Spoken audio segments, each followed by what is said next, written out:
I have the Midas touch. All I have to do is sit in an office and deals start rolling in. The vice president treated me like a queen, terrified I'd jump ship. But then, the CEO's childhood sweetheart parachuted into the company, taking the VP's job. She stormed up to my desk, picked up her coffee, and dumped it over my head. It's working hours. Who gave you permission to nap? It's because of corporate parasites like you that this company is failing. Your bonus for this month is gone, and I want a 5,000-word self-criticism on my desk by tomorrow morning. I stared at her, utterly bewildered. The whole situation was absurd. I was tired because I'd spent all night closing a $10 million deal. My manager had specifically told me to catch a nap during the day if I needed it. I hadn't even been asleep for 2 minutes, and now I was being branded a parasite? Before I could even form a defense, she had already clicked away on her high heels. My manager, Mark, hurried over, his face etched with sympathy. Arya, that's the future Mrs. CEO. She has a thing against pretty girls. I'm afraid things are about to get rough for you. So that was it. Well, that made things simple. I'd just leave. I had plenty of other companies trying to headhunt me. This one wouldn't be a loss. 1. The moment I got home, I contacted the CEO of Hudson Corporation. They had previously offered me a 7-figure salary, but I'd turned them down out of loyalty to the vice president who had mentored me. Now that she was gone and this lunatic was in charge, it was time to get out. I sent a message and got an immediate reply. Handle your transition. You start next month. I'll add another $50,000 to your original offer. I look forward to working with you. My reputation as a business magnate wasn't just talk. When I'd first joined this company, it was a second-rate firm that couldn't land a major contract to save its life. After I arrived, not only did the deals start pouring in, but investors came knocking too. But on any day I took off, the company couldn't close a single deal. The former VP, Ms. Miller, had even half-jokingly consulted a fortune teller who told her I had the Midas touch, better than any lucky charm. She did everything in her power to keep me, practically chaining me to my desk. Unfortunately, she couldn't fight the powers that be. A parachute promotion pushed her out. I walked up to Stella's office with my resignation letter in hand. She didn't let me in right away. Instead, she sat there, primping in a compact mirror while video chatting and giggling with her friends. I stood outside her door for a full 30 minutes before she finally deigned to speak. Come in. As I held out my letter, she looked me up and down with disdain. Your name is Arya Lynn, right? This is a place of business, not a brothel. Who are you trying to seduce dressed like that? No wonder you have the most deals. So this is how you do it, with cheap tricks. Let me tell you something. My fiancé's company doesn't do dirty business. In my 20-plus years, I had never been spoken to like that. I couldn't stop myself from retorting. Ms. Zia, I'm wearing the standard company uniform, and I landed those deals with my own skills. If you continue to insult me, we can settle this in court. Stella's eyes widened in fury. She grabbed a teacup from her desk and threw its contents at me. Thankfully, I was ready for it and dodged sideways, avoiding the splash. You little tramp, you dare to dodge. Don't think you can do whatever you want around here just because you have a pretty face. Landon and I are engaged. I am going to be Mrs. Liu, and there's nothing you can do about it. If you know what's good for you, you'll get on your knees and apologize right now. If you do, I might consider letting you stay. Otherwise, I'll make sure you can never work in this city again. She was screaming like a madwoman, her finger practically in my nose. I took a few steps back, disgusted, and tried to treat her ranting like a yapping dog. Just then, Mark, my manager, rushed in. He shot me a sympathetic look before turning to Stella respectfully. Ms. Zia, Mr. Hayes is on the phone. He says he has a deal he'd like to discuss with Arya. He leaned in and whispered, Ms. Zia, there's something special about Arya. She's like a good luck charm. The company's success has been riding on her since the day she got here. I know you don't like her, but Stella rolled her eyes and cut him off. Are you insane, Mark? What kind of superstitious nonsense is that? I refuse to believe this company can't function without this little tramp. She glared at me, her voice shrill. So you've even seduced the manager. You really are shameless, aren't you? You'll jump into bed with anyone who can give you an advantage, is that it? The sheer venom was baffling. I felt a throb in my temples. I told myself a million times not to argue with an idiot, but I couldn't help it. With all due respect, if you don't have anything intelligent to say, you should probably keep your mouth shut. You start spouting filth the moment you wake up. Were you a sewer in a past life? All you talk about is seduction and vixens. Anyone would think I stole your husband. Then again, I added, if I looked like you, I'd probably feel insecure around beautiful people too. Screw it. I was quitting anyway. Stella's face contorted with rage. So that's it, she spat. No wonder Landon is always talking about you at home. You have been shamelessly throwing yourself at him.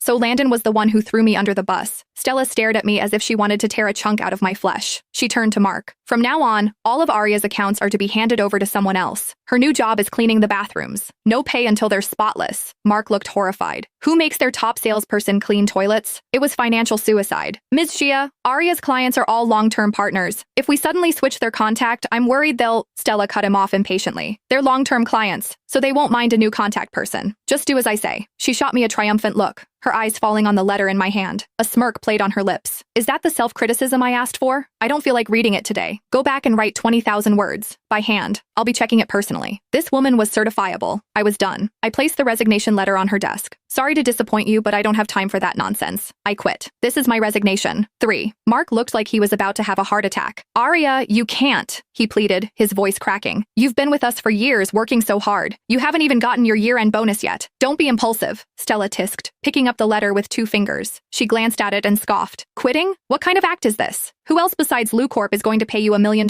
salary? I think we've spoiled you. Made you think you can threaten me with leaving. For a top sales rep of my caliber, other companies were starting their offers at $1.5 million. If it wasn't for my history with LuCorp, I would have been gone long ago. I didn't bother arguing. I will ensure a smooth handover of my work. My last day will be the 1st of next month. Stella's look was pure mockery. Fine. I'd love to see who'd want a piece of trash like you who only knows how to sleep her way to the top. Mark looked like he was about to cry. The company's golden goose was leaving. The company was doomed. He decided then and there to start looking for a new job. I walked out. As soon as I got back to my desk, a colleague leaned over. Aria, are you okay? I heard Ms. Sia yelling. She sounded vicious. I shook my head. It's fine. Let her do what she wants. I'm leaving next month anyway. A collective gasp went through the office. You're quitting? Oh God, we're all finished. Is Ms. Sia crazy? She's kicking out her own moneymaker. All right, everyone. You heard her. Time to polish up those resumes. Let's get out of here while we still can. The sounds of despair from the office reached Stella's ears. Her face flushed with anger. She stormed out. Who said you could gossip on company time? I'm docking everyone's pay by $1,000. If I hear it again, I'll double it. Her eyes landed on me, and she gritted her teeth. Aria Lynn, get your ass over to Mr. Hayes and sign that contract. If you fail, you can forget about your commission for this month. She was clearly panicking. Mr. Hayes must have rejected her proposal to switch contacts and insisted on me. This month, I'd closed 7 major deals. The commission alone was over $300,000. I'd just bought a new penthouse and my savings were a little thin. With that in mind, I grabbed my bag and headed for the restaurant. Mr. Hayes beamed when he saw me. Ms. Lynn, you're finally here. I have to tell you, the day after our last meeting, my company's stock jumped several points. It's a shame you're always so busy. It's impossible to get a meeting with you. He pulled a box from his pocket and handed it to me. Inside was an exquisite imperial green jade bracelet. Other clients gave me gifts, but this was on another level. It was far too valuable. I tried to refuse, but he feigned anger. Ms. Lynn, are you trying to disrespect me? Put like that, it would have been rude to decline. I accepted the bracelet and we signed the contract. Back at the office, I went to the finance department to file my expense report for the meal. The accountant was about to process it when Stella, like a bad omen, burst in. She snatched the receipt and her brow furrowed. What kind of meal costs over $3,000? Did you conspire with the restaurant to skim money from the company?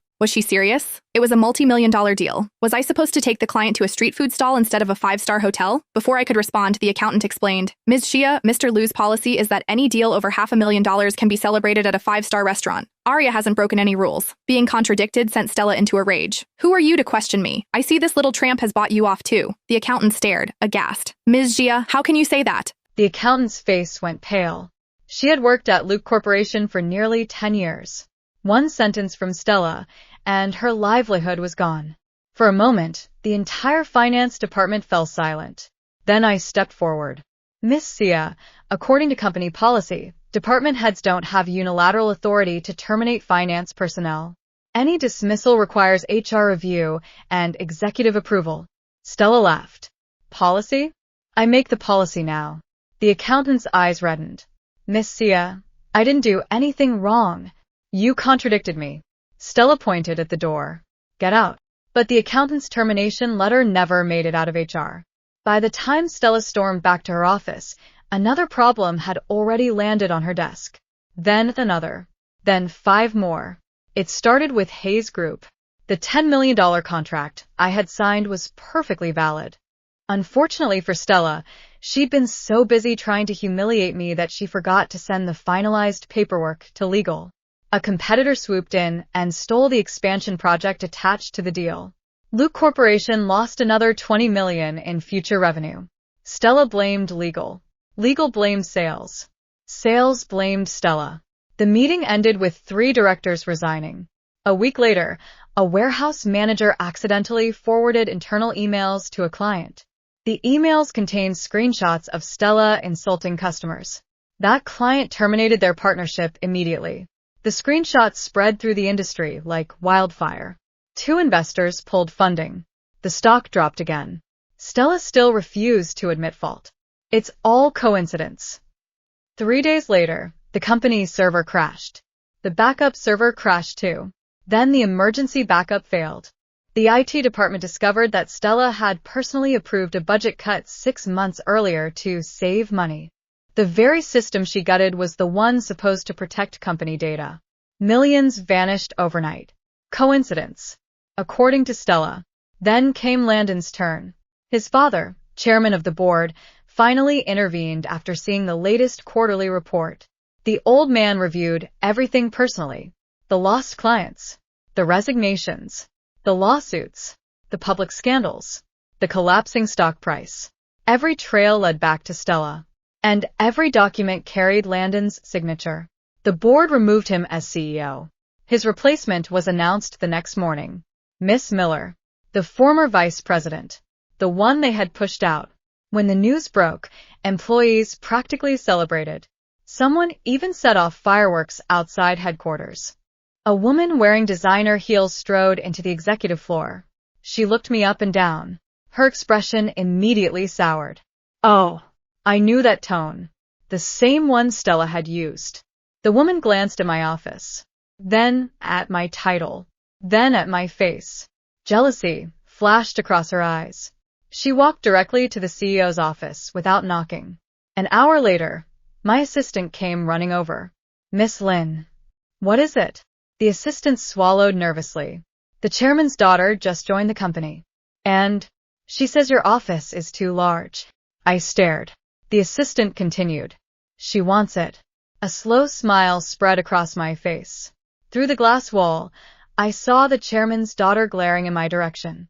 The exact same look, the exact same arrogance, the exact same confidence that the rules didn't apply to her.